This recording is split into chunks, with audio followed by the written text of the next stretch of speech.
स्वागत है आप सभी का स्टडी साइंस 93 पे। और आज जो नया चैप्टर चालू होने वाला है उसका नाम है लेंस। लेंस के बारे में जान लेते हैं। लेंस लिखा हुआ है पहले से ही। जो दर्पण का मैंने चैप्टर बताया है लगभग सेम मिलता जुलता है। तो लेंस के बारे में जानते हैं। लेंस वह पारदर्शी माध्यम होता है, ध्यान दीजिएगा, पारदर्शी माध्यम कह सकते हैं कांच जैसे होता है। कांच जो क्या है, पारदर्शी माध्यम है। तो लेंस वह पारदर्शी माध्यम होता है जो दो गोलीय क्या बोलते हैं उसको, खोखला गोला भी बोल सकते हैं या फिर वैसे ही गोलीय बोल सकते हैं। दो गोलों से मिलकर के बना हो, कांच के दो खोखले गोले से मिलकर के अगर बना है, समझिए मैंने दर्पण बताया था, कांच का दो खोखला गोला लिया था, वही गोला लेना है यहाँ भी। वहां पे एक लिया गया था और एक साइड कलई कर दिया गया था। यहाँ पे क्या है, यहाँ पे कोई कलई वलई नहीं करना है। दो खोखला गोला लेना है और उन दोनों गोलों को जोड़ देना है। मान लीजिए एक खोखला गोला ये है, इसका ये कटा हुआ भाग ले लेते हैं, सब कुछ वही है। एक और गोला ले लेते हैं, ये मान लीजिए कोई गोला है, इसका ये कटा हुआ भाग, समझते रहिए, गोला ही से समझिएगा। ये कटा हुआ भाग ये हो गया और एक गोले का कटा हुआ भाग ये हो गया। दोनों गोले के कटे हुए भाग से मिल करके बनता है लेंस। एक पारदर्शी माध्यम बनता है जिसे लेंस कहते हैं। अब बनाएंगे कैसे लेंस? ये कटा हुआ भाग एक ले लिए एक गोले का, और ये दूसरे वाले गोले का कटा हुआ भाग ले लिए। अब इन दोनों दोनों जो कटे हुए भाग है कांच के, इन्हीं से बनाना है हमको लेंस। करेंगे क्या? दो तरीके से बना सकते हैं लेंस। ध्यान से देखिएगा, दो तरीके से। मैं एकदम प्रैक्टिकली बता रहा हूँ, एकदम प्रैक्टिकली, थ्योरेटिकली बताने की कोई कोशिश नहीं। प्रैक्टिकली देखिए, एक हमें कांच का ये मिला हुआ है, कांच का खोखले गोले का जो टुकड़ा है ये मिला हुआ है, एक ये मिला हुआ है। दो तरीके से जोड़ सकते हैं। एक तरीका क्या है कि ये जो गोला है, खोखला गोला कांच का, इसको उठाया और इसको उठा करके ले आकर के ऐसे जोड़ दिया। ये ऐसे है, इसको उठा करके ले आए, ऐसे जोड़ दिए,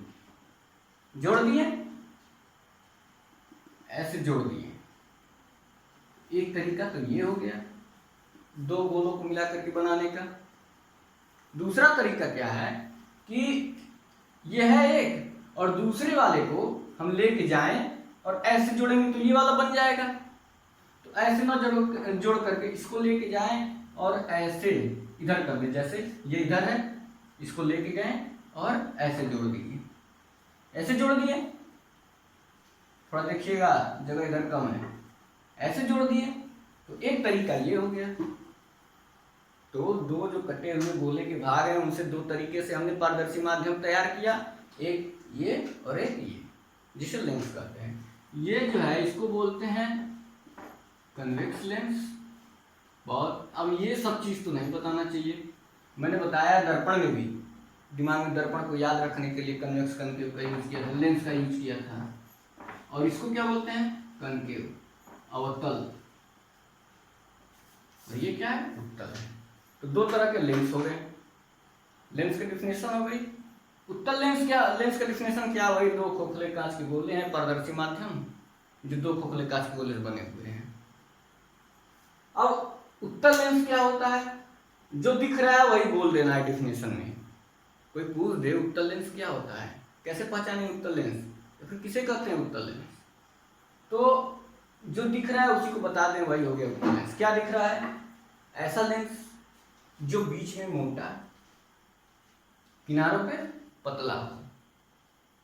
आसान है कि नहीं है? जो बीच में मोटा, किनारों पे पतला उत्तल लेंस, और जो बीच में पतला, किनारों पे मोटा, वो अवतल या कनकेव लेंस। अब देखिए, जो इसका वक्रता केंद्र है, इसका वक्रता केंद्र इधर कहीं होगा जिस गोले से बना हुआ है, इसका वक्रता केंद्र इधर कहीं होगा, ये जिस गोले से बना होगा। याद है ना वो सब चीज? सब लेक्चर में मैं बताऊं, पहले या फिर दूसरे लेक्चर में है ये सब।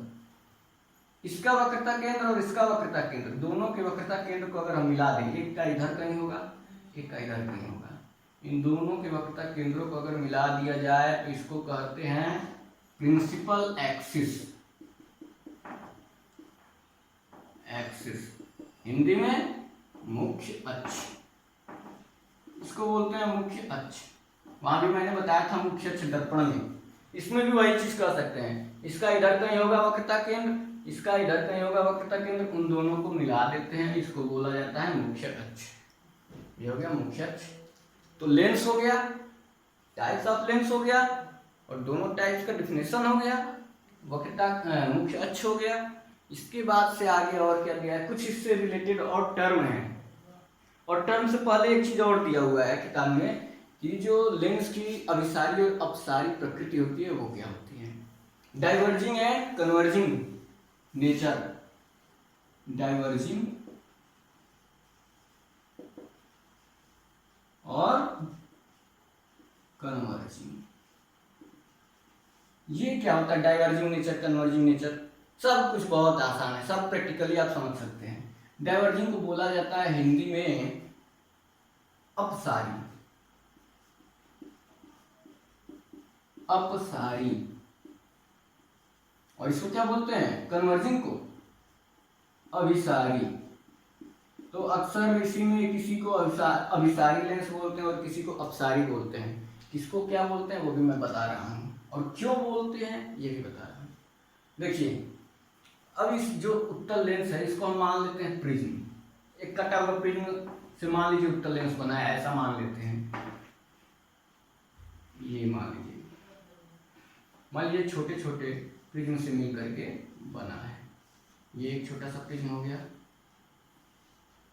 ये हो गया एक प्रिज्म, एक प्रिज्म ये हो गया, ये छोटे छोटे प्रिज्मों से मिल करके बना है, ऐसा मान लेते हैं हम।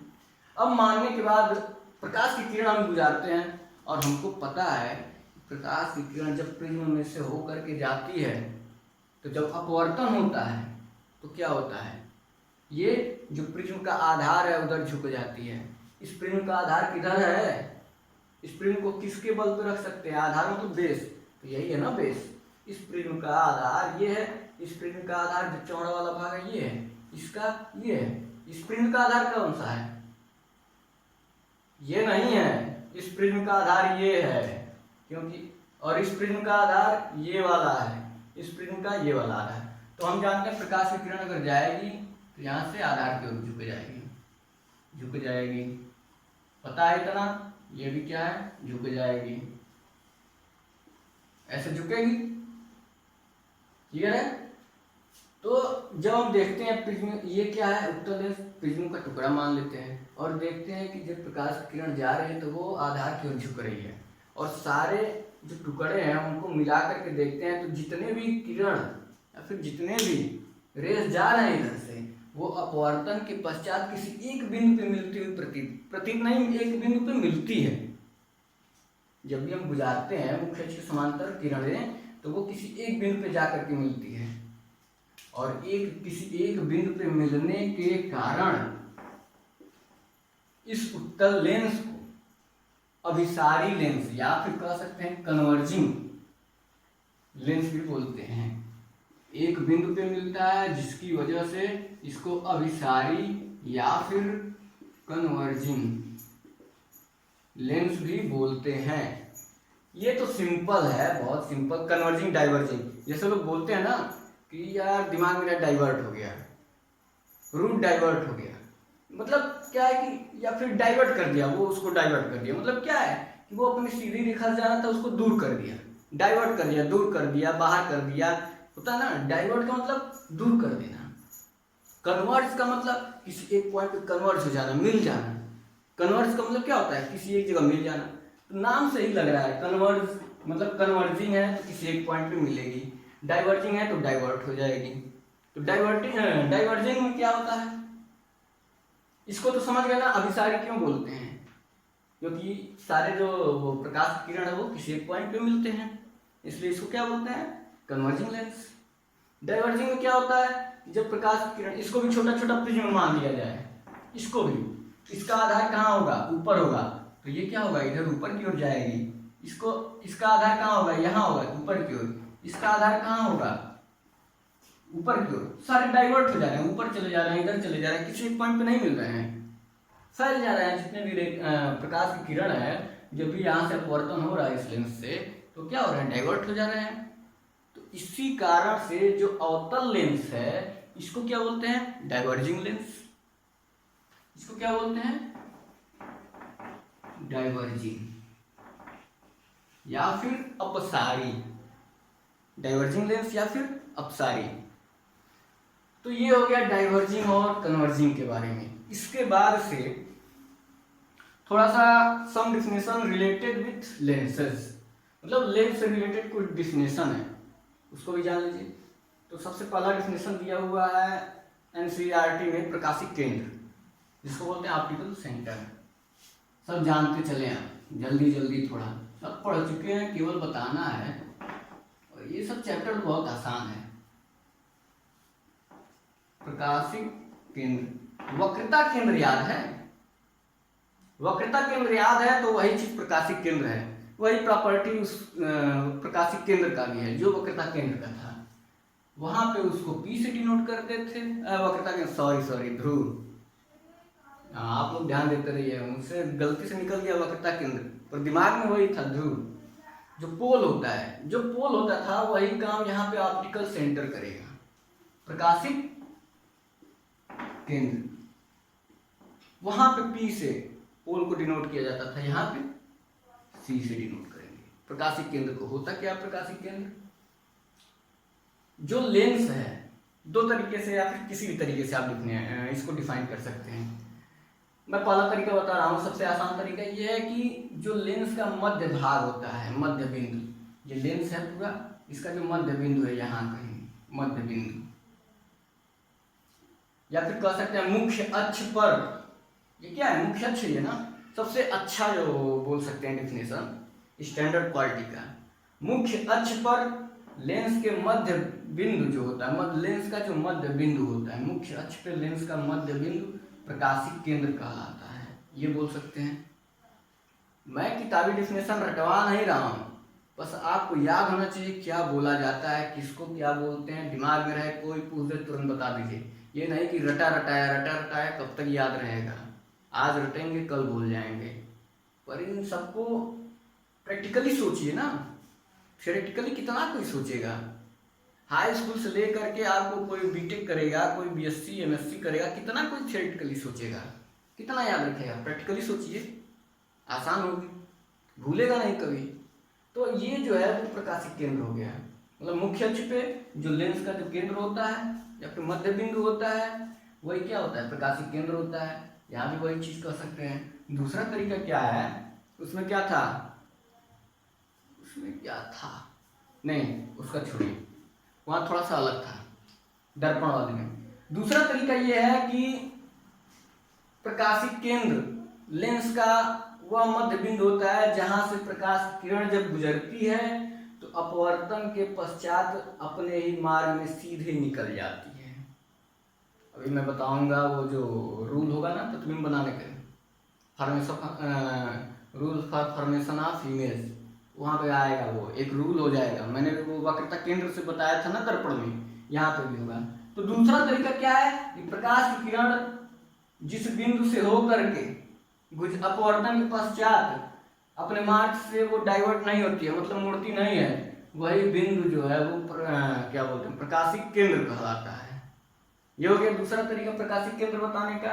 उसके बाद और क्या बताना है मुझे? एक चीज और बताना है, इसमें होता कैसे है, वो अपवर्तन कैसे होता है। यहाँ पे तो दो हो गया ना, तब तो होता कैसे? ये आसान है, बहुत आसान, जान जाइए बस कैसे अपवर्तन वास्तव में होता है। आप लोगों को तो बस इतना लेंस में किताब में पढ़े होंगे कि यहाँ से गई, ये मुख्य अक्ष है, यहाँ से प्रकाश की किरण गई, ऐसे गुजर गई, यहाँ से गई, ऐसे गुजर गई। लेकिन वास्तव में होता कैसे है अपवर्तन, ये भी जानते रहिए। ये क्या है? ये एयर मीडियम है, एयर मीडियम है। ये क्या है? ग्लास है। ये क्या है? एयर है। अपवर्तन हो रहा है, अपवर्तन का रूल क्या यहाँ फॉलो हो रहा है या नहीं, ये भी चेक कर सकते हैं। होता क्या है? प्रकाश किरण पहले चलती है, ऐसे चलती है, उसके बाद से क्या होता है? ये पहले एयर में था, अब मीडियम चेंज हो रहा है, ग्लास में आ रहा है। मतलब यहाँ पे विरल माध्यम अब कहाँ जा रहा है? सघन माध्यम में। सघन माध्यम में जाता है, एक अभिलंब होगा। अभिलंब कैसा होगा? कैसे होगा, इसी के लंबवत होगा, ये एक पृष्ठ हो गया और इसके लंबवत इस तरह का कुछ अभिलंब होगा।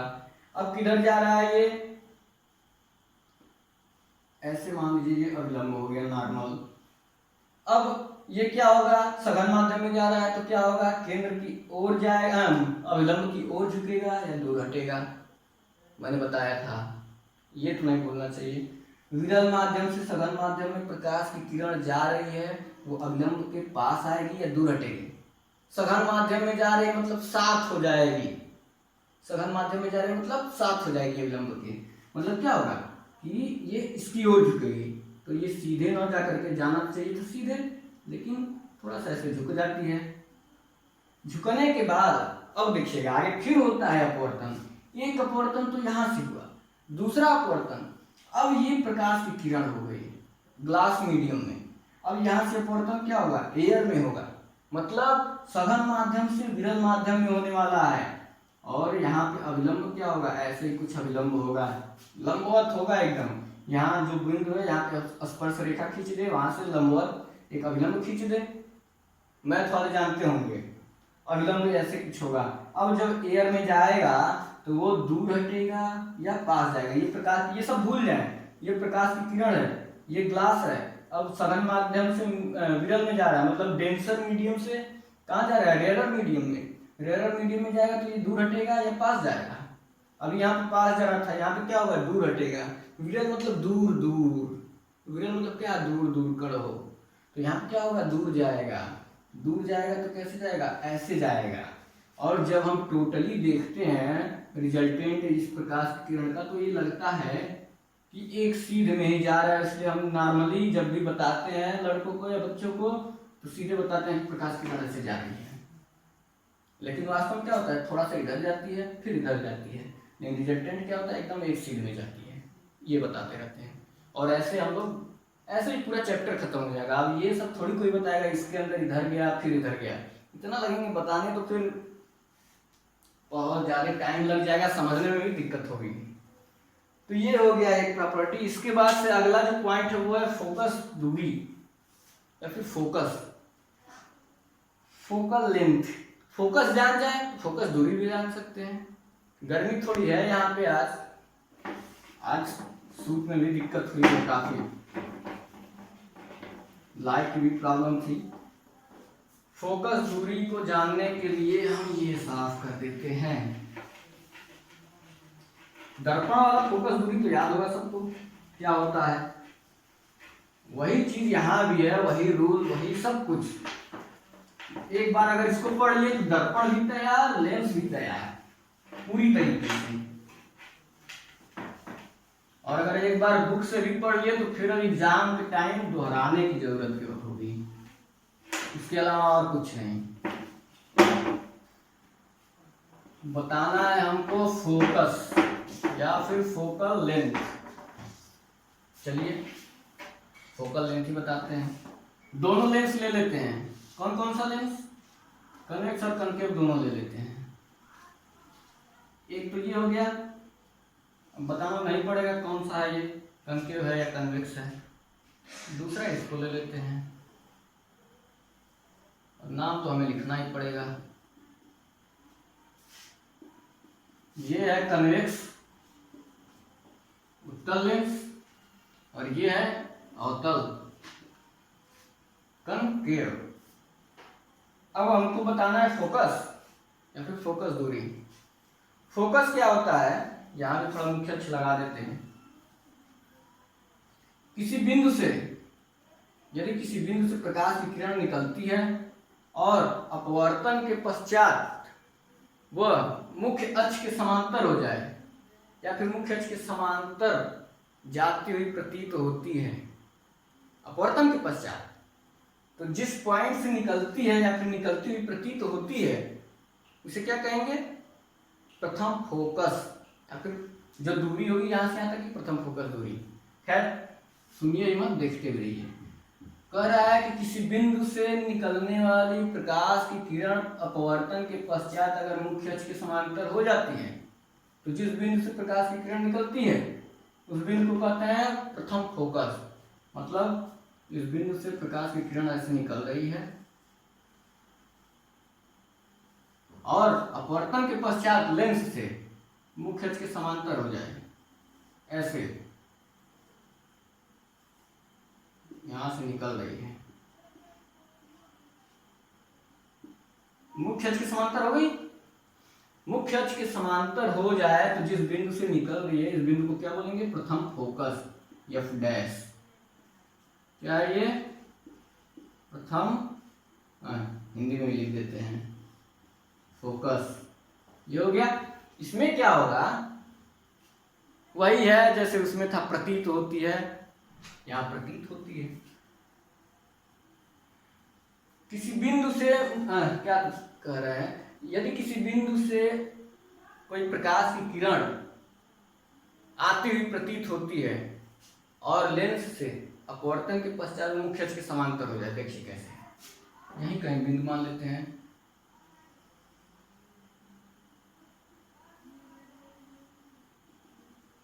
फिगर बनाने पे ही आप लोगों को अच्छी तरह समझ में आएगा।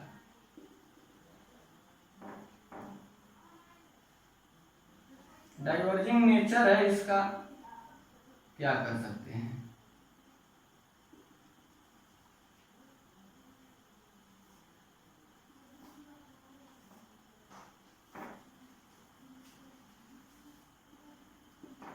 यदि कोई प्रकाश की किरण किसी बिंदु से आती हुई प्रतीत हो, लेकिन प्रतीत हो, बात मैं बोल रहा हूं प्रतीत हो, लेकिन वो अपवर्तन के पश्चात मुख्य अक्ष के समांतर हो जाए, तो जिस बिंदु से आती हुई प्रतीत होती है उसे बोलते हैं प्रथम फोकस। यहाँ में प्रथम फोकस क्या होगा? ये जो बिंदु है एफ डैश, इसको बोलेंगे प्रथम फोकस। ये हो गया प्रथम फोकस। द्वितीय फोकस भी दिया है क्या? अब पहले ये जान लीजिए दूरी, ये क्या है? प्रकाशिक केंद्र, सी से डिनोट करते हैं, सी से, और यहां से यहां तक की दूरी को बोलते हैं फोकस दूरी या फिर प्रथम फोकस दूरी। कहां से कहां तक की? यहां से यहां तक की दूरी। आसान है, दर्पण वाला है। इसके बाद से द्वितीय फोकस देखते हैं, दिया है या नहीं दिया है? दिया है, द्वितीय फोकस भी दिया है, नहीं देता तब भी मैं बता ही देता। द्वितीय फोकस इसी का उल्टा है, फिगर नहीं बनाऊंगा, यही फिगर उल्टा करना है। द्वितीय फोकस में क्या बोलता है कि यदि कोई प्रकाश की किरण मुख्य अक्ष के समांतर चल रही है, मुख्य अक्ष के समांतर चल रही है, इमेजिन करिएगा, मुख्य अक्ष के समांतर चल रही है और अपवर्तन के पश्चात जिस बिंदु से होकर के जाती है या फिर जाती हुई प्रतीत होती है, जाती हुई प्रतीत होती है, उस बिंदु को क्या बोलते हैं? द्वितीय फोकस। इसको उल्टा कर दीजिए, इसको इधर कर दीजिए, ये किरण इधर, ये वाली इधर।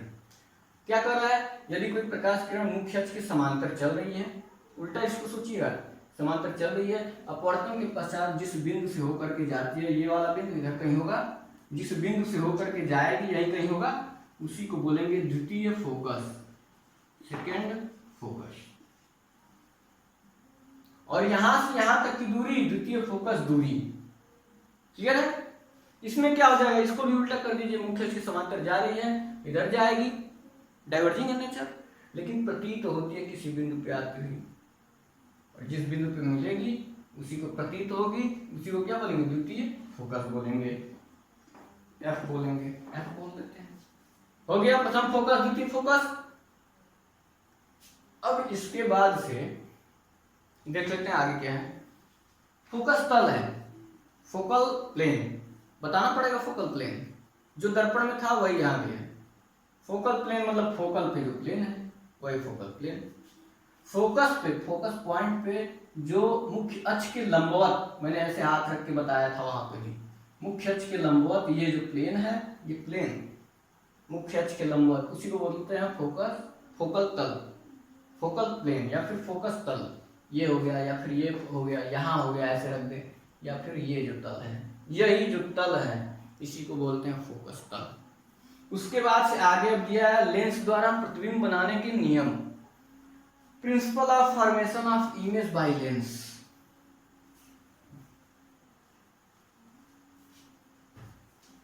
चलिए, दर्पण वाला याद है, बनाने के नियम। शायद मैंने शायद प्लेलिस्ट बन गया होगा आज। प्लेलिस्ट हाई स्कूल वालों का बन गया है, क्लास 10 साइंस एनसीईआरटी पैटर्न ऐसे करके एक प्लेलिस्ट बनाया है जिसमें 6 लेक्चर हो चुके हैं। 6 लेक्चर में दर्पण का जो रिफ्लेक्शन और रिफ्रैक्शन है दोनों खत्म हो चुका है। 7वां लेक्चर शायद है ये, वही प्लेलिस्ट में ये भी पड़ जाएगा। तो हाई स्कूल वाले जो भी स्टूडेंट हैं वो पहले लेक्चर से प्लेलिस्ट खोलेंगे, पहले लेक्चर से ही दिख जाएगा सब। पहला लेक्चर, दूसरा लेक्चर, तीसरा लेक्चर देखते चले जाएंगे, किताब में भी देखते चले जाएं। अगर 6-7 लेक्चर 6 लेक्चर देख लेते हैं तो ये तो आसान हो जाएगा। आसान क्या हो जाएगा, इसको तो मैं जो बताना चाहता हूँ उसको पहले आप लोग जान जाएंगे कि मैं बताना क्या चाहता हूँ। ये हालत होगी अगर आप लोग देख ले तो, इतने ईजी वे से मैंने बताया है। खैर आगे चलते हैं, प्लेलिस्ट में आप लोग देखते रहिएगा खोल के। मैं बता रहा था प्रतिबिंब बनाने के नियम, वहां पे भी 3 नियम था, 3 नियम 4 नियम, कहीं 4 दिया है, कहीं 3 दिया है, कहीं 5 दिया है, सब वही घुमा फिरा के है। यहाँ पे भी नियम है, वही नियम है, और उस नियम से 2 नियम तो यही फिगर में दिख रहा है अभी जो मैंने बताया उसी को। पहला नियम ध्यान से सुनिएगा, पहला नियम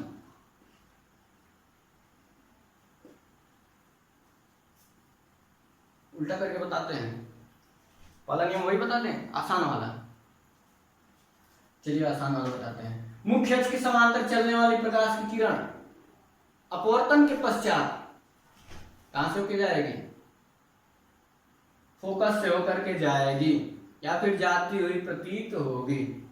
फिगर बनाना पड़ेगा नहीं, इसी को उल्टा करिए, एक किरण यहां से खींचिए और फोकस से गुजार दीजिए, हो गया पहला नियम। या फिर इसको उल्टा करिए, यहां से करिए ऊपर और फोकस यहाँ पे मिला दीजिए, हो गया पहला नियम। मुख्य अक्ष के समांतर जाने वाली प्रकाश किरण अपवर्तन के पश्चात लेंस से फोकस से होकर के जाती है। दूसरा नियम इसी का उल्टा, फोकस से होकर के जाने वाली प्रकाश की किरण या फिर फोकस से होकर जाती हुई प्रतीत होने वाली प्रकाश की किरण मुख्य अक्ष के समांतर हो जाती है। कब? अपवर्तन के पश्चात। ध्यान सुनिएगा, फोकस से होकर के जाने वाली प्रकाश किरण अपवर्तन के पश्चात मुख्य अक्ष के समांतर हो जाती है। 2 नियम एक दूसरे का उल्टा हो गया। तीसरा नियम आसान, वहां पे क्या था, वक्रता केंद्र, यहाँ क्या है, प्रकाशिक केंद्र।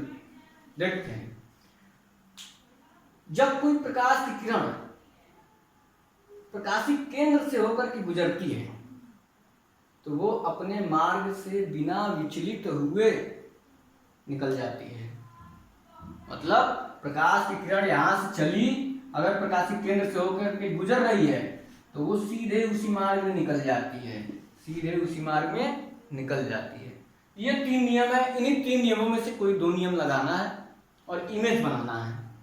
जैसे मैंने दर्पण में अलग अलग जगह पे रख करके वस्तु को अलग अलग प्रतिबिंब प्राप्त किया था, उसकी प्रॉपर्टी बताई थी, सेम टू सेम वही है एकदम। इतना तेज खत्म होगा ये लेक्चर, अभी मैं शुरू करूंगा तो ये अलग अलग इमेज रखने वाला कि मुझे लगता है कि मैं एक बताऊंगा, एक आप करेंगे, एक मैं बताऊंगा, एक आप कर देंगे, ऐसी हालत हो जाएगी। जो कंडीशन थी वही कंडीशन, जो कंडीशन वहां पे थी वही कंडीशन वहां यहाँ भी है। जहाँ पे रखते थे वस्तु, जहाँ प्रतिबिंब बनता था, जैसा बनता था वही चीज इसमें भी है, सब कुछ वही है। कितना मिनट हो गया? हमें लगता है आधा घंटा हो चुका है, और ज्यादा लंबा करना मतलब ये अपलोड करने में भी दिक्कत होता है। तो मैं बताऊंगा अगले क्लास में कहाँ पे रखेंगे, कैसे प्रतिबिंब बनेगा, नेचर क्या है, सब कुछ बताऊंगा अगले लेक्चर में। अभी के लिए इतना ही, धन्यवाद।